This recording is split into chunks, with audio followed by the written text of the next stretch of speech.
First of all, clarity. And when we talk about clarity, we really are talking about clarity of expectation. So these will be busy people in your organization who have many pulls on their time. And quite apart from the kind of core focus of their role, they're already being asked to support with internal communication in various ways. So it's important to be specific about what you're asking and to stress that you're not asking them to conduct your whole campaign for you. You're asking them to fulfill a very specific function within that overall communication effort. So while a whole campaign might include, say, emails, intranet posts, posters, videos, maybe some other channels, all they're being asked to do is pass on a very simple message in a specific way during their meetings and their interactions with their line reports. And you give them a signposting for calls to action or questions, somewhere to go for them to go, somewhere for their reports to go, and just kind of provide that reassurance that they don't need to know everything themselves. And the next is tools. So what we're talking about here is equipping your managers with what they need to be able to fulfill this task, the task that you've made really clear to them.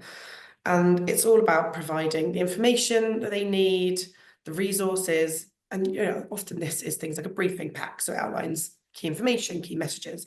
We'll give them some FAQs, really clear call to action in there that outlines their role and could even be so literal as to say, this is what we need from you, and this is what you need in order to do it. Yeah, and finally, motivation. So it sounds obvious, but you do need to get them on side and on board and actually to do what you're asking. And as we know, this is a group with many demands placed on them. So how can you help encourage them to join and support your communication effort? Well, the first principle we talk about is lead with their need. So really just in your messaging, rather than starting a piece of communication just by saying, I need you to do this, try to think of what's in it for them and start with that.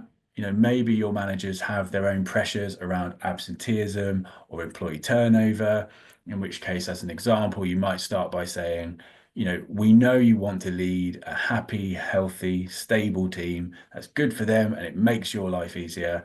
Here's something that can help. And from there, now you have them motivated to at least listen. You can move into more of the detail that you want to cover.